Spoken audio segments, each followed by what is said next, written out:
Bienvenidos a la tercera y última parte del tema de organización. El día de hoy vamos a estar revisando los últimos 5 documentos que podemos elaborar a través de la organización, que son el perfil y descripción del puesto, la evaluación y evaluación del puesto y el análisis del puesto. El primer documento que vamos a revisar el día de hoy es la descripción del puesto. ¿Qué es la descripción del puesto? Pues no es otra cosa que un documento en el que vamos a enumerar las tareas o funciones que conforman el puesto. Esto incluye el qué se hace, cuándo se hace, cómo se hace y por qué se hace. Esta lista de actividades nos van a ayudar a tener una idea general de cuáles son todas las funciones que debe realizar la persona. Podemos decir que se trata de un inventario de los aspectos más significativos del puesto, sus deberes y responsabilidades. Otra parte importante de la descripción del puesto es que además nos va a permitir ver la relación que existe entre el puesto que estamos estudiando y los demás puestos de la organización, así como los requisitos que debe cumplir tanto en el trabajo como en su frecuencia de realización y su ámbito de ejecución. Ahorita tal vez estamos viendo este tema de forma muy general, pero una vez que ustedes empiecen a ver los documentos de cómo se arma una descripción del puesto, espero que les quede un poquito más claro. ¿Para qué es útil la descripción del puesto? Bueno, primero, nos va a permitir identificar la tarea por cumplir y la responsabilidad que implica el puesto, ya que nos dice cada una de las funciones y por qué es importante. Ello nos permite tener una idea clara de cuáles son las tareas que tenemos que desarrollar. Indica la contribución del puesto, la contribución a la empresa o al área de trabajo. Digamos que esta es la misión del puesto. ¿Para qué existe mi puesto? Marca la interrelación entre los puestos de la organización, es decir, con qué otras áreas tengo yo interacción, qué tipo de interacción es, qué productos debo entregar, quiénes son mis clientes. Esta parte viene en la descripción del puesto. Establece los requisitos para cumplir en el trabajo, su frecuencia y su ámbito de ejecución. Se basa en la naturaleza del trabajo y explica a la gente qué debe lograr y por qué. Da sentido al trabajo y orienta la tarea de las personas. Este punto es muy importante. Decirle a la gente qué tiene que lograr, no qué tiene que hacer. Hay una gran diferencia entre eso.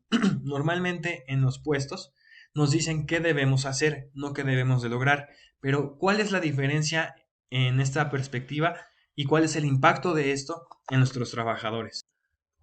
Para esto les voy a contar una pequeña historia. Había en una ocasión en un cerro 3 trabajadores picando piedra. Y en eso un señor que iba caminando los ve trabajar con curiosidad. Estos hombres estaban picando piedra con una pala a rayo del sol.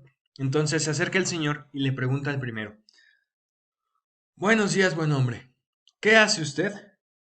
Y el señor, cansado bajo el sol, voltea y le dice: Pues pico piedra, ¿qué no ves? Y el señor se disculpa y sigue caminando. Más adelante se encuentra con el segundo picapiedra y le dice: Muy buen día, buen hombre. ¿Qué hace usted? Y le dice este segundo trabajador: Fabrico cantera, señor.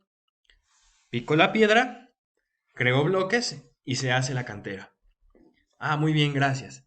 Y continúa caminando. Llega con el tercer trabajador y le pregunta: ¿Qué hace usted, buen hombre? Y el hombre muy orgulloso voltea y le dice: Construyo catedrales, señor. ¿Cuál es la diferencia entre estas 3 personas? Los 3 hacían exactamente lo mismo. Picaban piedra. La diferencia está en que el primero no sabía para qué era el trabajo. Él decía: pues yo pico piedra y ya. El segundo sabía que se fabricaba cantera, pero el tercero sabía muy bien para qué era el trabajo que él estaba haciendo. Sabía que con esa cantera que fabricaba se creaban catedrales. Entonces, aquí podemos decir que el último sabía muy bien qué era lo que tenía que lograr y por qué, y eso le da sentido. Imagínense cuando hacen luego esas actividades en las escuelas los niños que llevan a sus papás para que hablen de sus trabajos. ¿Cómo creen que se sentiría el primer hombre? Yendo a decir que él todo el día pica piedra. ¿Y cómo se sentiría el tercer hombre de decir, ah, yo construyo catedrales? Hay una diferencia abismal entre lo que te hace sentir eso. Ello a pesar de que el trabajo es exactamente el mismo. Por eso la importancia de que la gente sepa qué logra con su trabajo. No hay trabajos indignos o poco dignos. Los que recogen basura, los que limpian casas, son trabajos muy importantes para la sociedad. Imagínense ustedes qué pasaría sin los recolectores de basura en las ciudades. ¿Cómo serían? Olerían feo, habría un mundo de enfermedades, tendríamos un montón de animales, de roedores, etcétera. El trabajo que desempeñan es fundamental para la vida en las ciudades en general. Entonces, hay un logro importante detrás de cada trabajo. Por ahí decían luego en el Facebook, ¿y tú en qué trabajas? Ah, soy distribuidor de productos refrigerados. Y dice, oye, eso suena muy padre, ¿y qué es? Vendo Bonais. Entonces, todo depende del enfoque y de lo que tú sepas la importancia de tu trabajo. Esa parte es importante plasmarla en la descripción del puesto. ¿Qué contiene una descripción del puesto? Miren, aquí lo vamos a ver de forma general, pero una vez que revisemos en la siguiente clase el formato de descripción, ahí lo podemos explicar de forma más extensa. Para que una persona pueda desempeñarse de forma óptima en su trabajo, debe conocer, uno, el objetivo del puesto, indicadores del puesto, es decir, lo que va a lograr y cómo se da cuenta de que lo ha logrado. Es importante que los objetivos que se plasman en la descripción del puesto sean objetivos periódicos, no sean objetivos de una sola vez.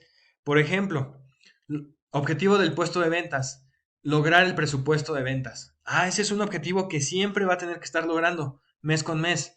Pero si yo pongo objetivo, abrir una nueva sucursal, eso está mal, porque ese puede ser un objetivo de planeación estratégica que se va a lograr una vez, pero no es un objetivo que se logre mes con mes. Entonces, ese objetivo no iría en esta descripción. Funciones y responsabilidades del puesto. ¿Qué se hace? ¿Cómo se hace? ¿De qué es responsable? Etcétera. Normas que debe observar y decisiones que puede tomar. Esta parte de decisiones es importante. Fíjense, en un trabajo había varios directores. Y en una ocasión un director le dio permiso a su personal de faltar. Una persona le dijo, oiga director, fíjese que tal día tengo una cita en no sé dónde y quería ver si puedo tomarme el día. Y al director se le hizo fácil decirle, sí, no te preocupes, tómate el día. Y el día que se tomó esta persona, en la calle se encuentra al director de recursos humanos y le dice, ¿y tú qué haces aquí? ¿Qué no tienes que estar en el trabajo? Y le contesta, sí, pero mi director me dio chance. El director de recursos humanos regresa a la empresa y manda un comunicado diciéndole, nadie puede dar permisos a su personal para faltar al trabajo. Entonces, ¿quién hizo mal ahí? La empresa. ¿Por qué? Porque no estaba especificado en ningún lado que los directores podían o no podían dar esos permisos. Normalmente sí tienen esa facultad. Entonces, digamos que el director que dejó a su personal ir no hizo algo malo. Lo malo fue que al no ser una facultad de los directores en esa empresa, sí se tenía que haber informado o puesto en una descripción del puesto. Bien, este es el primer documento. El segundo es un análisis del puesto. ¿Qué es esto? Se refiere a los requisitos que el cargo exige a su ocupante. Hay diferentes tipos de requisitos, ahorita los vamos a ver. De acuerdo con Chiavenato, que es un experto en los recursos humanos, dice que este proceso pretende estudiar, determinar los requisitos de calificación, las responsabilidades implícitas y las condiciones en que el cargo exige, para ser desempeñado de manera adecuada. Este análisis es la base para evaluar y clasificar los cargos, con el propósito de compararlos. ¿Qué requisitos se analizan?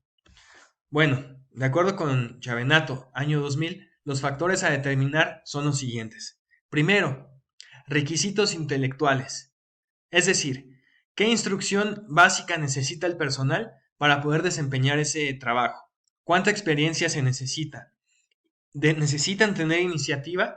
¿Qué actitudes o aptitudes van a requerir? ¿Cuál es el nivel de estrés y responsabilidad? Es decir, ¿qué tan exigente es el puesto a nivel intelectual? Hay puestos donde no se requiere ninguna experiencia, donde tú puedes desempeñarte inmediatamente saliendo de la empresa. Hay otros puestos en donde tú necesitas tener ya un par de años de experiencia. Por ejemplo, imagínense ustedes, un doctor necesitará tener experiencia antes de realizar su primera cirugía. Imagínense, abres y ¿ahora qué? ¿Qué hago? Ay, pues no me acuerdo, déjame le cierro. Pues no. Entonces, sí hay puestos que requieren un nivel intelectual mucho más grande que otros puestos. Por eso se hace necesario realizar un análisis para determinar qué tanta exigencia intelectual demanda un puesto a una persona. Dos, requisitos físicos. ¿Qué tanto esfuerzo físico necesita el puesto? ¿Qué tanta concentración necesita el puesto? Y la constitución física necesaria para desempeñarlo. Aquí, por ejemplo, no sé si alguien de ustedes ha trabajado o conoce a alguien que trabaja en una tabiquera. Las tabiqueras son puestos que requieren mucho esfuerzo físico. Yo tuve un compañero que trabajó un tiempo en la tabiquera y por un tiempo me refiero a un día, porque no aguantó.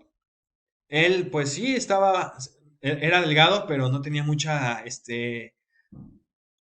eh, digamos, músculo. Y entró a trabajar a la tabiquera y el primer día acabó devastado, no pudo realizar el trabajo. Ahí no hay tanto problema porque si no tienes la capacidad física, pues como él no regresa y ya. Pero imagínense un trabajo en el que ponga en riesgo tu integridad física o tu vida si no cumples con el requisito físico. Entonces, hacer este análisis te permite saber qué tanto esfuerzo físico. 3. Responsabilidades implícitas. Va a tener que supervisar personal, va a tener que cuidar material y equipo caros, métodos y procesos delicados, va a tener que cuidar dinero, título de valores, documentos, información confidencial, o va a cuidar la seguridad de otras personas.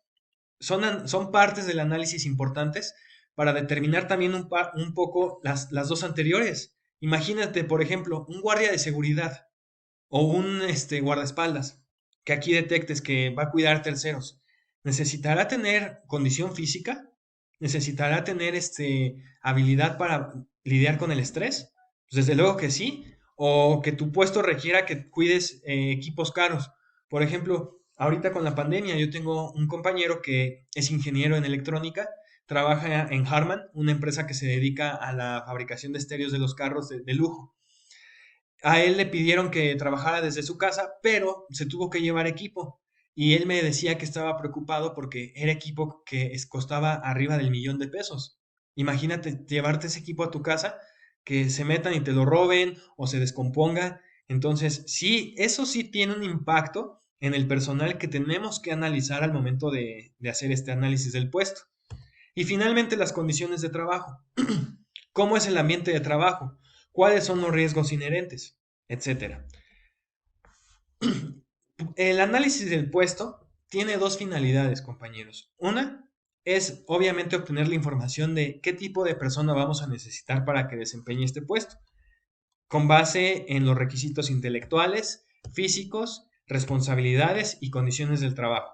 Pero otra parte importante de este análisis, otro dato importante que nos arroja, es qué tanto le estamos exigiendo a nuestra gente. Me ha tocado saber de análisis del puesto que derivan en, oye, es demasiada carga para una persona. Necesitamos o contratar dos o crear otro puesto. No puede ser posible que una persona desempeñe todo esto por las condiciones. Entonces, o también me ha tocado ver que modifiquen espacios de trabajo con base en el reporte del análisis del puesto, en donde dicen, fíjate que los riesgos inherentes de este puesto son demasiado elevados, hay que modificar el área de trabajo. O el ambiente en el área es muy pesado, hay que modificarlo. Entonces, para eso también nos sirve esta segunda parte. Tercera, el perfil del puesto. A ver, en la descripción ya supimos qué es lo que tiene que hacer, qué responsabilidades y qué funciones va a desempeñar. En el análisis ya sabemos cuáles son las exigencias físicas, mentales del puesto, qué responsabilidades y cuál es el ambiente del área de trabajo. Ahora, en esta tercera etapa, vamos a diseñar ahora sí el perfil, que no es otra cosa que la gente adecuada para el puesto adecuado. ¿Qué quiero decir con esto? Con la información que ya recopilamos, vamos a decir qué persona necesitamos para que ocupe ese puesto. ¿Qué actitudes debe tener? ¿Qué aptitudes? ¿Qué cualidades? ¿Qué capacidades? ¿Qué escolaridad? ¿Qué experiencia? ¿Y qué condiciones de trabajo? Por ejemplo, si yo voy a contratar a un director, ¿qué escolaridad pondría? Por ahí me ponen algunos. Prepa, les digo yo. Ok, se vale. Alguien que terminó la prepa y no estudió la universidad, sí tiene la capacidad de ser director. Pero entonces, ¿cuál es la experiencia? Porque hay algo equiparable, conocimiento y experiencia. Puede ser que yo no tenga la universidad, pero si tengo la experiencia, sí se puede valer. Ahora, si yo les dijera, vas a ser médico, ¿qué escolaridad necesitamos? ¿Puede ser un administrador, un contador, un psicólogo? Pues no, necesita ser alguien que haya estudiado necesariamente medicina. Entonces, el perfil del puesto nos va a permitir contratar, como lo mencioné ahorita, la gente adecuada para el puesto adecuado. También vamos a desarrollar un perfil en donde espero que quede mucho más clara esta parte. El perfil del puesto junto con la descripción van a ser fundamentales para la ocupación y desempeño del puesto. Imagínate, tú tienes el mejor puesto, pero tienes gente que no está capacitada, que no sabe hacerlo, no te va a cumplir las metas. O al revés, tienes gente muy capacitada, pero no sabe qué hacer, tampoco te va a cumplir las metas. El perfil es la guía que trazamos para que las personas adecuadas desarrollen las actividades establecidas en el puesto. Si tú tienes un perfil y una descripción del puesto bien elaborados y las cumples, vas a estar cumpliendo tus metas organizacionales sistemáticamente. La evaluación del puesto. ¿Qué es esto? ¿Cuánto tenemos que pagar a nuestro personal? Aquí es necesario que determinemos cuánto debe ganar nuestra gente para que sean estables en nuestra empresa. ¿Cómo podemos determinar esto? Con estudios de mercado, consultando despachos especializados o guardando un equilibrio entre los puestos.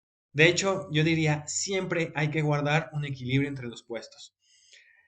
Hay veces que podemos preguntar a investigar o preguntar, por ejemplo, hay revistas especializadas sobre todas las empresas o sobre todos los giros. Entonces, si yo estoy en el giro de restaurante, puedo investigar cuánto está ganando un mesero, cuánto está ganando un cajero, cuánto está ganando un cocinero y con base en esa información yo determinar el ingreso de mi personal. El equilibrio entre los puestos, ¿a qué se refiere? Se refiere a que entre más arriba, más deben de ganar. No, no puede ser al revés. Porque imagínense un ejemplo. En el ayuntamiento nos pasó que había gente que eran barrenderos, limpiaban plazas, recogían basura, que andaban ganando por ahí de los 15,000, 18,000 pesos mensuales. Y había directores que estaban ganando 13,000, 14,000 pesos mensuales. ¿Es el mismo nivel de responsabilidad? No. Y aunque el trabajo físico puede ser agotador, la responsabilidad que tiene un director en un ayuntamiento no se puede equiparar a la de un señor que barre las plazas. Simplemente imaginemos este hecho. Terminando la gestión, el que barre la plaza no tiene ya ninguna responsabilidad, pero el director, hasta 7 años, lo pueden llamar a una auditoría para que explique qué hizo durante su gestión y si no lo justifica se va a la cárcel.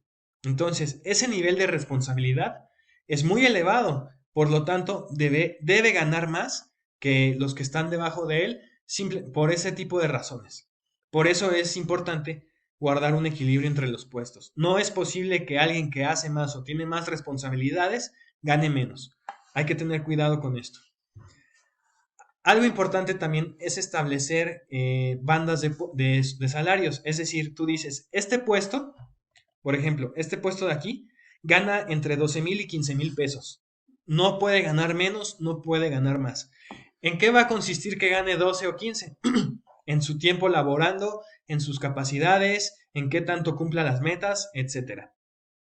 Pero fíjense qué pasó una vez. Un compañero de trabajo entró a una empresa y en su entrevista de trabajo le preguntaron, ¿cuánto quieres ganar tú? ¿Cuál es tu expectativa salarial?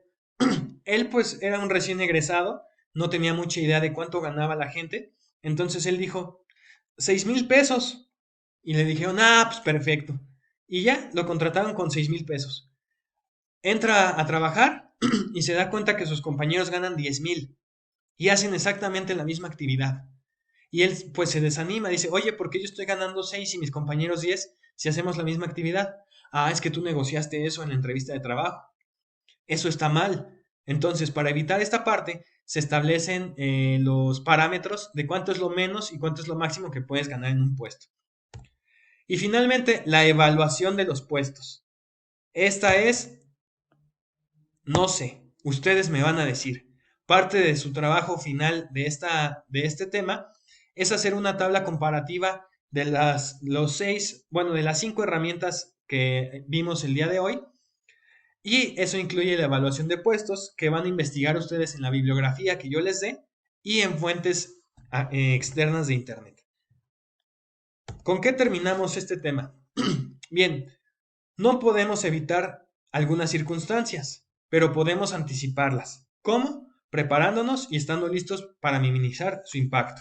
Con esto cerramos el tema de organización. Espero que haya quedado claro.